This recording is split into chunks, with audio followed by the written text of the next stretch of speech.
इस वीडियो में हम आपको बताएंगे कि जावा के अंदर हम किसी भी नॉन स्टैटिक टाइप के वेरिएबल या मेंबर को हम मेन मेथड के अंदर कैसे यूज कर सकते हैं। आपको पता होगा जो मेन मेथड होता है हमारा वो स्टैटिक टाइप का होता है। उस स्टैटिक टाइप का जो मेंबर होता है या मेथड होता है उसको हम सिर्फ स्टैटिकली जो वेरिएबल डिफाइंड वेरिएबल्स होते हैं उसी के लिए ये वर्क करेगा। यानी कि अगर हम किसी भी नॉन स्टैटिक मेंबर को एक्सेस करने की कोशिश करेंगे तो मेन मेथड एरर देगा। वो आपको बताएंगे आगे डिक्लेयर की कैसे क्या प्रोसीजर है इसको एक्सेस करने का ताकि एरर ना आए। उसके लिए हमें ऑब्जेक्ट क्रिएट करना होगा जिस क्लास का ये नॉन स्टैटिक मेंबर है और उसका ऑब्जेक्ट हम मेन मेथड के अंदर क्रिएट करेंगे या उसके अंदर क्रिएट करेंगे जो कि स्टैटिक होगा। इसके समझाने के लिए हम सिंपल इंटरेस्ट का एग्जांपल लेंगे जिसमें हम सिंपल इंटरेस्ट को कैलकुलेट करेंगे किसी भी अमाउंट के लिए। तो सबसे पहले इसके लिए हम क्लास क्रिएट करेंगे जैसे कि हम अपने जावा प्रोग्राम्स में स्टार्टिंग में ही क्लास क्रिएट करते हैं। किसी भी नाम से आप कर सकते हैं। मैंने सिंप नाम से क्रिएट करा है क्लास को और ये कर्ली ब्रेसेस क्लोज है। इसके बाद इसमें एंटर करेंगे, इसका वेरिएबल डिक्लेयर करेंगे। आपको पता होगा सिंपल इंटरेस्ट का फॉर्मूला अगर आपने पढ़ा होगा तो कि जो सिंपल इंटरेस्ट कैलकुलेट करते हैं तो उसमें हमारा जो फॉर्मूला होता है वो होता है principal into rate into time. यानी प्रिंसिपल जो हमारी अमाउंट होती है, कितनी भी अमाउंट आप अगर डिपॉजिट करा रहे हैं तो उस पे रेट ऑफ इंटरेस्ट की कितना उस अमाउंट उस पर्टिकुलर अमाउंट पर कितना इंटरेस्ट आपका लग रहा है, ब्याज आपको कितना मिल रहा है और टाइम यानी कितने टाइम पीरियड के लिए है। जिस हिसाब से टाइम पीरियड रहेगा उस तरह से उस हिसाब से जो हमारा इंटरेस्ट है उस अमाउंट के लिए वो इंक्रीज करता रहता है। तो कितना इंटरेस्ट हमारा आएगा उस अमाउंट पर तो वही हमारा कहलाएगा सिंपल इंटरेस्ट।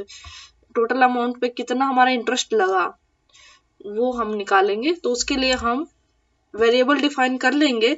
हमारा जो अमाउंट होएगा वो इंटीजर टाइप का होता है, आपको पता है, क्योंकि अब ऐसे तो आप अगर बैंक में भी जाते हैं तो आप ऐसे तो नहीं होता ना कि 1000 रुपीज 50 पैसा या 3000 या 100 रुपीज 60 पैसा, ऐसा तो नहीं होता ना। डेसिमल टाइप का वैल्यू नहीं होता उसके अंदर। तो इसलिए हम इंटीजर टाइप का हम यहाँ पे प्रिंसिपल डिफाइन करेंगे जिसको हम पी से डिनोट कर रहे हैं और इसकी वैल्यू आप कुछ भी दे सकते हैं। 2003 में 1500 ले लेती हूँ, 1000 भी रख सकते हैं, कुछ भी आपकी मर्जी। ये हम एक बात और मैं बताना चाहूंगी कि ये जो हम प्रोग्राम कर रहे हैं ये विदाउट यूजर इनपुट है। यानी कि हम जो ये प्रोग्राम बना रहे हैं इसमें रन टाइम पर यूजर से कोई इनपुट नहीं लिया जाएगा। हम पहले से ही डिफाइन करेंगे कि किसके लिए क्या वैल्यू है वो हमें देनी होगी, कितना इंटरेस्ट है, कितना प्रिंसिपल है और कितने टाइम के लिए है। तो हमें रेट के लिए अब वेरिएबल क्रिएट करेंगे। ये हमारा हो गया प्रिंसिपल। रेट जो हमारा डबल टाइप का होगा डिक्लेयर, क्योंकि ये जो इंटरेस्ट होता है वो हमारा पॉइंट्स में या परसेंटेज में होता है तो जिसको हम ऐसे 6.2 इस तरह से हम लिख सकते हैं। तो मान लो कि आपका 5.2 हम ले लेते हैं, 5.2% के आसपास, तो हम इसको 5.2 लिख देंगे। ये हमने डबल के लिए डिफाइन ये डाटा टाइप लिख दिया लेकिन वेरिएबल हमने डिफाइन नहीं किया। ये आर हो जाएगा हमारा रेट ऑफ इंटरेस्ट के लिए। और एक हो जाएगा हमारा इंटीजर टाइप का टाइम को हमने टी से डिनोट किया है। कितने इयर्स के लिए, 4 के लिए, 3 के लिए, 3 के लिए कर लेते हैं। कितने भी टाइम का कर सकते हो, 10 का भी कर सकते हो। और एक हमारा वेरिएबल हो जाएगा SI simple interest. Simple interest जो हमारा कैलकुलेट होके आएगा इन तीनों की वैल्यूज से होके आएगा, जिसको कि हम अपने एसआई के फॉर्मूले में पुट करेंगे। और एसआई का फॉर्मूला क्या होता है, principal into rate into time divide by 100। इसको हम ब्रैकेट क्लोज कर देंगे अपने थोड़ी, ताकि फॉर्मेट थोड़ा सही लगे। और इसको हम डबल डिफाइन कर देंगे। डाटा टाइप डिक्लेयर करना बहुत जरूरी है, अदरवाइज ये एरर देगा, क्योंकि डाटा टाइप ही तो वैल्यूज को स्टोर करवाने में मदद करता है। तो आगे हम मेन मेथड हम अपना डिफाइन कर लेंगे, यानी कि हम अपना मेन जो काम शुरू होता है वो हमारा मेन मेथड से होता है। तो public static void main string arguments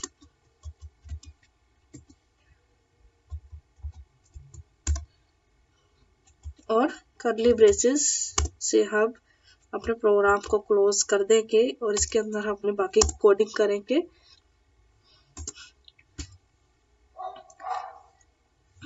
अगर देखो मैं इसको डायरेक्ट में प्रिंट कराऊंगी ना, जैसे हमने ये सारी चीजें तो यहाँ पे डिफाइन कर दी हैं, ये हमारा जो है ये इंस्टेंस वेरिएबल कहलाता है या फिर हमारा नॉन स्टैटिक वेरिएबल कहलाता है। तो इसको अगर मैं देखूं, मैं आपको डायरेक्ट एक्सेस करके भी दिखा देती हूँ, ये एरर थ्रो करेगा मेरे को मालूम है, पर आपको ये मैं दिखा देती हूँ क्या होगा। ये अगर हम इसको डायरेक्ट लिख दे, प्रिंट करा दे system dot out dot println वैसे लाइन के लिए यूज होता है, आप चाहे तो सिंपल प्रिंट भी लिख सकते हैं, बाकी इससे कोई दिक्कत नहीं है। सिंपल इंटरेस्ट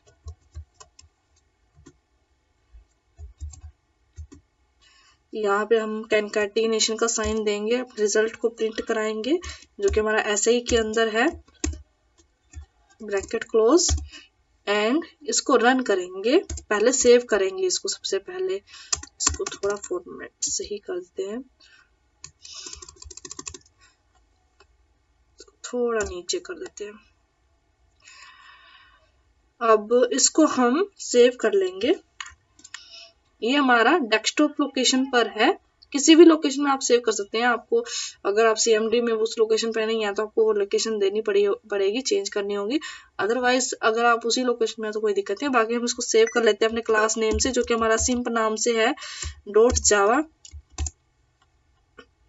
मैंने CMD ऑलरेडी ओपन कर रखा है। कमांड प्रॉम्प्ट में हम पहले इसकी लोकेशन चेंज करेंगे कि मैं डेस्कटॉप लोकेशन है, तो हम चेंज डायरेक्टरी डेस्कटॉप। अब हम कंपाइल करेंगे जावा सी, हमारे फाइल नेम जो हमने जिस नाम से सेव किया वो है simp.java। हमारा ये एरर दे रहा है, जैसे कि अच्छा ये एरर तो जनरली ये इसलिए आया है, ये तो आना ही था, पर मैं दूसरा एरर दिखाना चाहती थी। ये एरर इसलिए आया है क्योंकि मैंने यहाँ पे ये डबल कोट का साइन नहीं लगाया था मैंने, इसलिए एरर आया।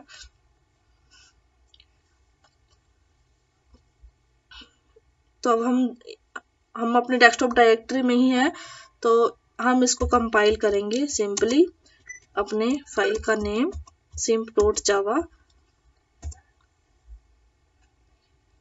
हाँ, तो ये आ गया एरर। क्या कह रहा है ये एरर? इसका मीनिंग है no static variable SI can not be referenced from a static context. तो ये कह रहा है कि स्टैटिक टाइप के मेथड के अंदर आप किसी भी नॉन स्टैटिक वेरिएबल को एक्सेस नहीं कर सकते हैं। जैसे मैंने बोला था ना कि हमारा जो है नॉन स्टैटिक टाइप का वेरिएबल है, ये सारे जितने भी है, और इसको हम किसके अंदर डिक्लेयर कर रहे हैं, किसके अंदर यूज करें, स्टैटिक टाइप की, यानी जितनी भी वैल्यूज है ना वो कैलकुलेट होके एसआई के अंदर तो आ गई, लेकिन जो एसआई है वो तो है तो ये नॉन स्टैटिक ही ना। हमने एक वेरिएबल कब स्टैटिक होता है, जब उसके आगे हम स्टैटिक टाइप डिक्लेयर कर दे, स्टैटिक कीवर्ड हम डिक्लेयर करते हैं। अगर देखो मैं यहाँ स्टैटिक लिख दूं ना तो ये रन हो जाएगा प्रोग्राम, अभी देखना एक झटके में हो जाएगा। जावा सी simp.java।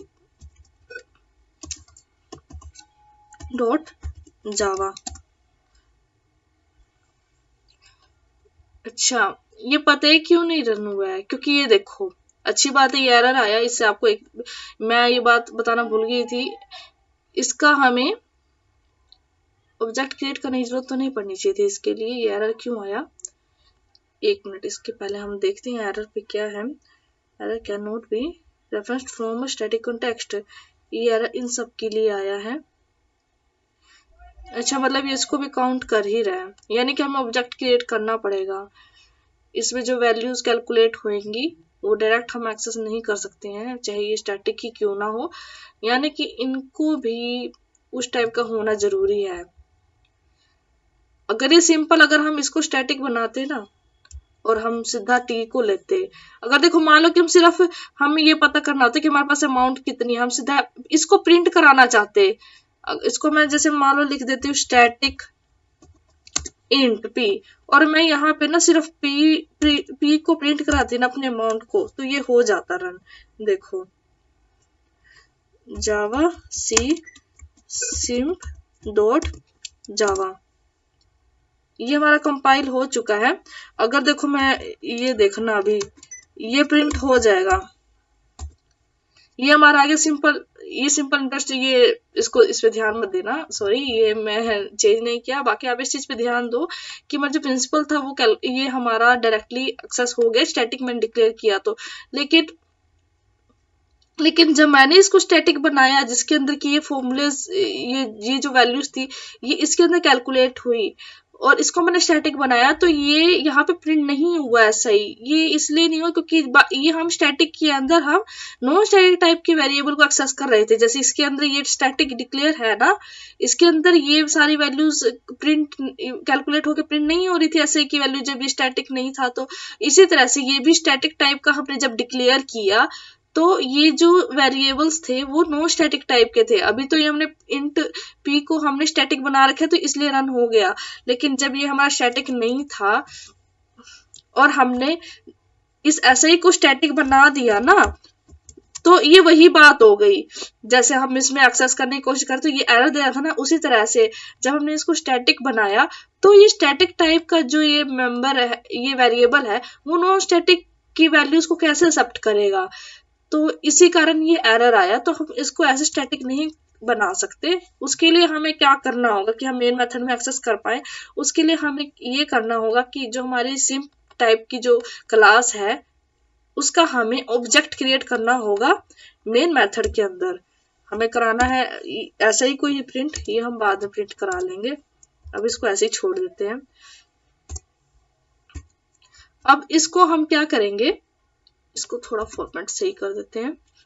इसका ऑब्जेक्ट बनाएंगे, जो हमारी क्लास सिम्प है उसका ऑब्जेक्ट क्रिएट करेंगे। तो टाइप करेंगे अपने क्लास का नेम, और ऑब्जेक्ट आप किसी भी नेम से क्रिएट कर सकते हैं। तो मान लो मैं इसको ओ भी नाम रख देती हूँ, और न्यू कीवर्ड यूज करेंगे और क्लास का नेम।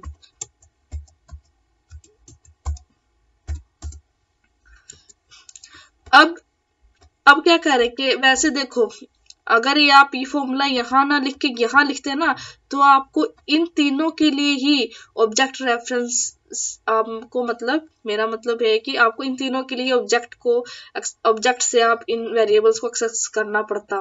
लेकिन अभी अगर आप ऐसा ही को करेंगे ना तो ये हो जाएगा। मैं अभी आपको वो बात भी करके दिखाऊंगी इसमें, ताकि आप समझ जाएं कि मैं क्या कहना चाह रही हूँ। अभी हम सिंपल ऐसे ही को प्रिंट करा के दिखाएंगे।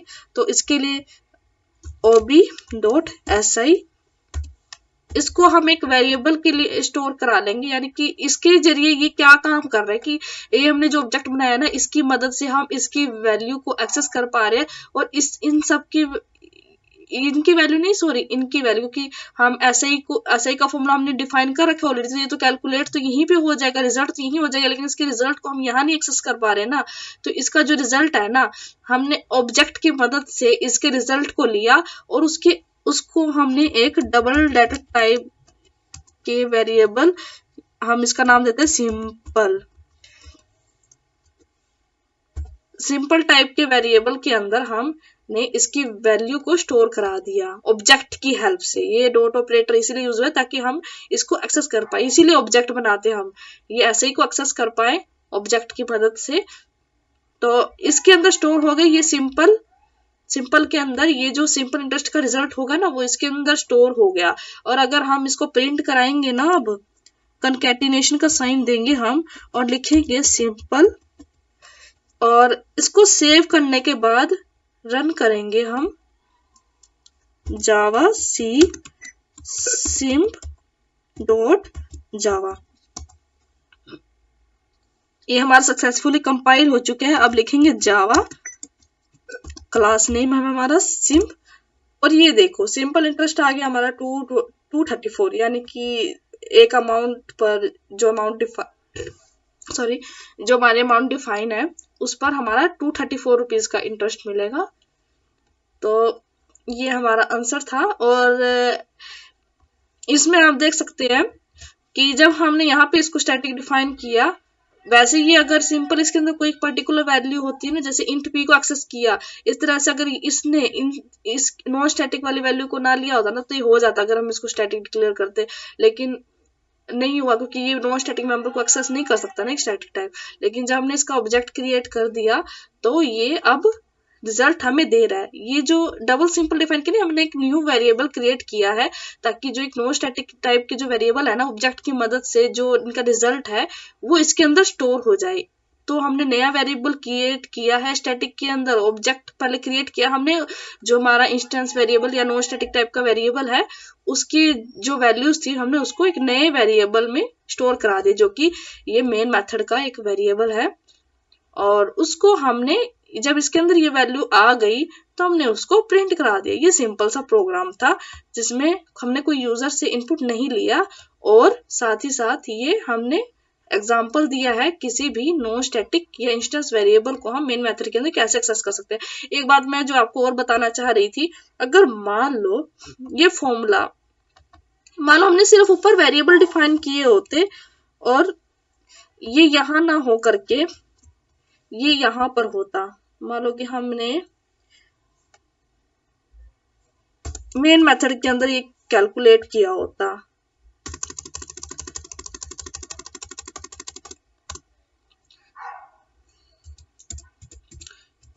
ये जो सिंपल इंटरेस्ट है ना मान लो इसमें हमने इसमें निकाला होता और ये डिफाइन होता है, ये हमने वेरिएबल से ही डिक्लेयर किए हुए हैं, मान लो डबल ऐसे ही हमने यहाँ डिक्लेयर किया हुआ है और ये कुछ इस तरह से देखो यहाँ पे तो ना नेम तो देना ही पड़ेगा। मीन्स ये है कि अगर आप देखो इसको डायरेक्टली ऐसे SI से करोगे ना ये नहीं होगा, इसके लिए ऑब्जेक्ट क्रिएट करना पड़ेगा, आपको एरर देगा नहीं तो ये देखो इसको मैं अभी हटा देती हूँ।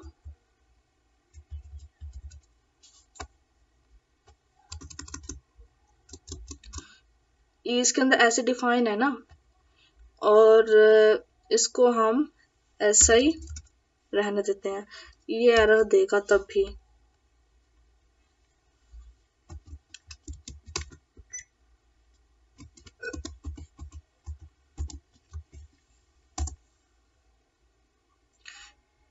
देख रहे हैं ना आप, नो स्टैटिक वेरिएबल ऐसी can not B reference from a static context, तभी ये एरर देता। बात वही आ गई ना क्योंकि स्टैटिक के अंदर है, ठीक है। तो इस केस में हम क्या करना पड़ेगा, देखो अगर मैंने ये फॉर्मूला जब पहले यहाँ लिखा हुआ था तब तो हमें सिर्फ ऐसे ही का ऑब्जेक्ट क्रिएट, ऐसे ही वेरिएबल जो है हमारा उसके लिए ऑब्जेक्ट क्रिएट करना था और उसको ही हमें कॉल करना था, उसके लिए नया वेरिएबल बनाया। लेकिन अगर आप इसको यहाँ डिफाइन करेंगे ना तो ये वैल्यूज, ये तीनों वैल्यूज यहाँ जाकर ले रहा है, यहाँ मेन मेथड के अंदर ले रहा है, लेकिन पहले कहाँ ले रहा था यहाँ। तो ये कैलकुलेट होकर सिर्फ ऐसे ही के लिए ही हम प्रिंट कराना था, लेकिन अब हमें क्या होगा P के लिए, R के लिए और T के लिए, तीनों के लिए हमें ऑब्जेक्ट क्रिएट करना होगा क्योंकि ये वैल्यूज जो है पहले ये फेच करेगा फिर इसके अंदर स्टोर कराएगा। तो इसके लिए हमें सबके लिए ही ऑब्जेक्ट बनाना पड़ेगा अगर आप इसको सिंपल इंटरेस्ट को यहाँ कैलकुलेट करेंगे। तो ये चीज मैं आपको बताना चाह रही थी। तो देखो अगर हम इसको यहाँ पे कैलकुलेट करते हैं तो क्या होगा, इसके लिए हम लिखेंगे, इसका ऑब्जेक्ट क्रिएट करेंगे Simp b is equal to new Simp. अब आपको प्रिंसिपल, रेट और टाइम तीनों के लिए नहीं सिर्फ ऐसे ही के लिए भी करना होगा।